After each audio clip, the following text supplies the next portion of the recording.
Genuinely thought we might be unstoppable. Then Europe reminded us exactly where we still fall short. After a perfect start to the season, things get a little tougher in this episode as we play our first Champions League games of the campaign. We'd also get a first look at new signing Nico Gonzalez as he begins life in an Aberdeen shirt. So let's get into it. We're going to start today's episode talking about the Champions League. And the registration this season, we had to leave a couple of players out. I won't go through and show you all of it, but Keskinen and Redondo, the two big names, and obviously a lot of youngsters as well. And our first game of the episode is going to be away at Dundee, and we get off to a great start in this one as we go 1-0 up in the 14th minute as Kamara finds Diaby. He shoots across goal, and a nice tidy finish, giving us the lead. Well, we had a second in the 32nd minute. Diaby, the provider this time, as his cross from a free kick, finding Shishkarev at the far post, and the big 6'5", 18-year-old heads into the back of the net. Dundee do pull one back just before half-time as the effort from the edge of the box is turned in by Murray Campbell to make it 2-1. But no panic stations from us as Sarto's corner is cleared to the edge of the box and eventually fired in from Moussa Diaby as Nico Gonzalez gets his first assist for the team. Not particularly a great one to watch, but continuing me making changes and missing goals, we do score again. Kamara heads in to make it 4-1 and go on to win and get another 3 points. So unsurprisingly, Diaby is the man getting the recognition from that game. There's a couple of goals from him and he's certainly started off the season very well indeed. 5 matches in the league with 4 goals and 6 assists, which is 2 goal involvements in every game so far on average. And considering last season he only got 7 goals and 9 assists, and he's already pretty much there in a sixth of the matches. That's pretty good going. And like I say, Nico Gonzalez did play in that match and he got an assist on his debut.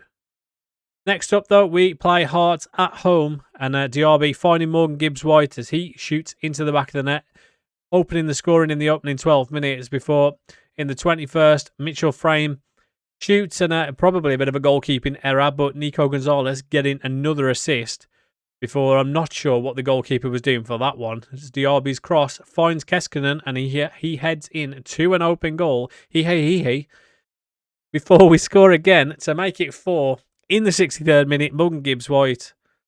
And another one, Mate finding Gonzalez, and he gets his first goal for Aberdeen, making it 5. We do concede in the 87th minute, though, as Yang crosses to the far post, and you might remember this name, Luis Kumas. We sold him to Hearts after we bought him.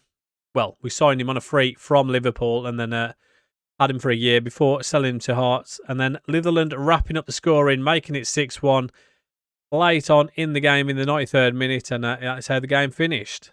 And first Champions League game for this season is going to be against Brighton, and you can't really ask for a better start than this, as Gabby Carvalho goes past the fullback and pulls it into the middle. Goalkeeper drops it straight to Vernblad, and he fires it into the back of the net to give us a 1-goal lead. It wasn't going to be all our own way, though, as Brighton did go close themselves, as Buonanotte going past the left-back in Kamara and hitting the crossbar. But 19 minutes in, we do get another chance ourselves as Gabby Carvalho pulls it to the edge of the box, and Kamara shooting from range, hitting the woodwork himself. And didn't seem to want to go in for either team at this point. We do go close again. Nico Gonzalez with a great ball over the top, but Leonardo shot just wide of the post. Before we thought we'd actually got our second goal, as the corner comes back out to Carvalho. He finds Leonardo in the middle, but unfortunately the flag was raised, and it turned out to be the correct decision, as you can see. When Gabby plays the ball, there is actually 2 players in an offside position. Pretty easy one for the officials. We go close again in the 62nd minute as Jimenez finds it on the edge of the box. He passes it to Carvalho, and his effort is saved for a corner. And from that resulting corner, it gets cleared back out to Sarto. He plays it back down the line to Gabby Carvalho. And then Nico Gonzalez with the layoff for Sato, who bends it into the far post to give us a 2-goal lead. Before, Brighton looked like they pulled one back while I was on the tactics menu again. So this seems to be happening pretty much every match at the moment. But thankfully, Ruta was offside. Ruta probably delayed the pass a little bit too long. And the centre-back stepped up, playing him offside. And nicely done by the defenders. And we go on to win 2-0. But back to the league as we go away to Motherwell. And another game where we score a load of goals really early on as well, as we open the scoring with Leonardo in the opening 20 seconds before adding a second in the 30th minute as Diaby plays it then the line to Leonardo. He cuts back on his left, finding Diaby. He passes it towards the far post and Vermblad fires it into the back of net to make it 2-0.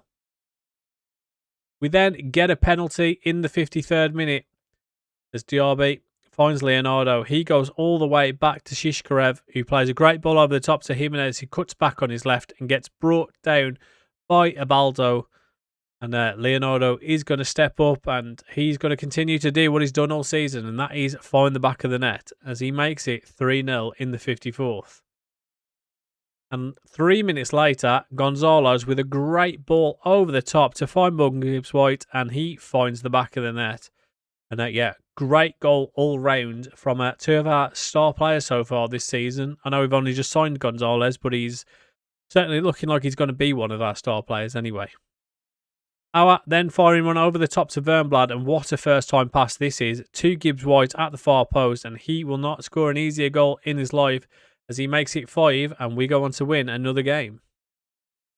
So after that game, Diaby is now 1 goal or assist away from a combined 15 league goals or assists for the season, and you can see 4 goals and 10 assists in 7 matches is pretty insane. And what a signing he's turned out to be, especially this season. He couldn't have started off any better if he tried. So Gibbs-White getting the actual praise from that game though, as he scored 2 goals. And another one that started really well. And we do smash Motherwell as the run goes on, which actually makes it 9 games in a row that we've won now in the league. Obviously going back to last season. And Leonardo also getting a bonus as he scored 10 league goals already this season. And with the train rolling the way it was, I expected another win here. And didn't start off great as it was us that conceded early on in this one, going 1-0 down in the opening 2 minutes before Bodo Glimt actually scored another in the 19th. There's a great ball over the top to Haig. He pulls it into the middle and a good finish from Evgen to make it 2. And you can see from the fire up command from me that I was pretty miffed at what I was seeing in this game. We do pull one back. Vermblad's cross, kind of, I'm not sure how, but Edoy puts it into the back of the net to give us a bit of hope. But that hope wasn't for long. It's in the 60th minute. Heinz finds the back of the net and makes it 3-1 before they actually scored another 8 minutes later.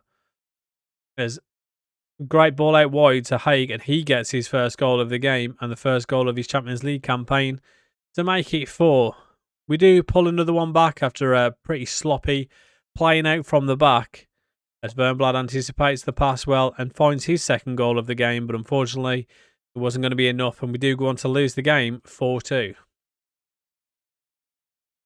Next up, we were back to the League Cup and we play a couple of youngsters in this one with Funk and Hernandez both starting this one, so I'll be interested to see how they get on, along with our new striker Mate, who gets us off to a great start, scoring the first goal of the game in the 23rd minute.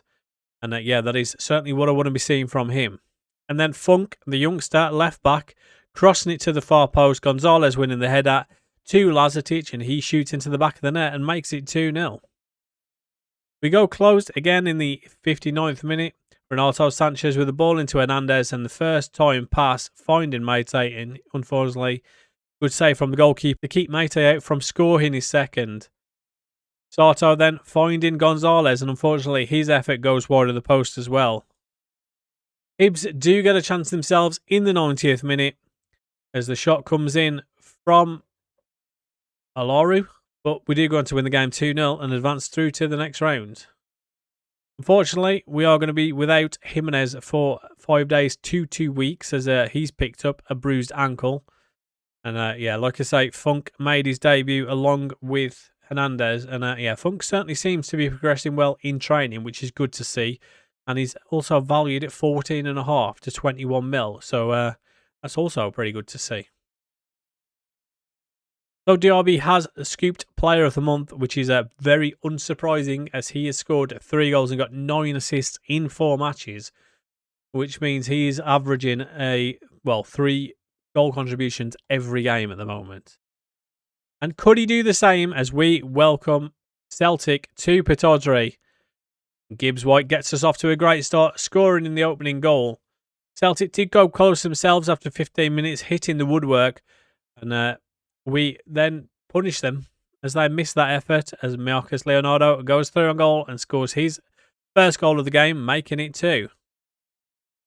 Another chance for Celtic in the 22nd as Vieira finding Kolpani.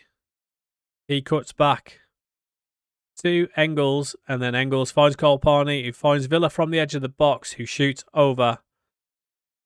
And then we go straight up the other end and score another goal as Diaby finds Leonardo. He lays it off for Nico Gonzalez, and he scores a goal to make it 3-0.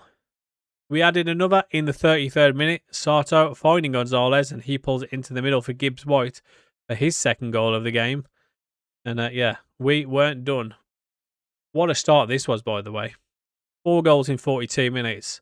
We do see another chance for Celtic here as Maeda goes past his man and hits it just over into the stand. And then we go straight down the other end, and Leonardo gets his second goal of the game, and we go on to score our 5th goal. Celtic having the only real chance of the second half with Johan Bakayoko pulling it back to Araujo, and then the shot from range going just wide of the post. And yeah, like I say, not many chances in that second half, and we go on to win 5-0. And with that win, we are now 8 points in front of Celtic, who are 3rd, and 6 points in front of Hibs after 8 games. So we are certainly running away with the league very early on, and looking at the player stats, you can certainly see why. Highest average rating is going to be Moussa Diaby, and yeah, there's be a few other players joining him on that list, as Marcos Leonardo, Nico Gonzalez, and Morgan Gibbs White, all on an average of at least 8 as well. So certainly showing that it's not just 1 or 2 players that have been doing it for us. Leonardo is top with 12 goals, and Morgan Gibbs White was second, 4 goals behind him with 8. Moussa Diaby on 4 in 4th, and then Nico Gonzalez all the way down there on 2. But I'm assuming that is because his mins per goal are obviously less because he's not played as many matches.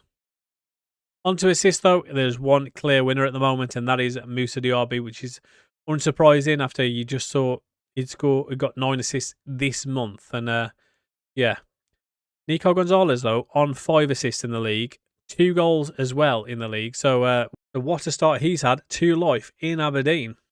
So after destroying everyone domestically, Europe has given us a bit of a reality check after that defeat to Bodo Glimt. Hopefully it's just a blip and we can get back to showing the sort of form that's made us so dominant so far this season. Nico Gonzalez already seems to have hit the ground running, chipping in with goals and assists already, and he's certainly added a different dimension to our midfield. Combine that with Leonardo's incredible goal scoring form, and yeah, we've certainly got the capability to cause anybody problems. Hopefully, Mate can settle in quickly and give us another reliable option up front. But that's going to do it for today's episode. If you've enjoyed it, do me a favour, hit that thumbs up, subscribe if you haven't already, and I'll catch you guys in the next episode.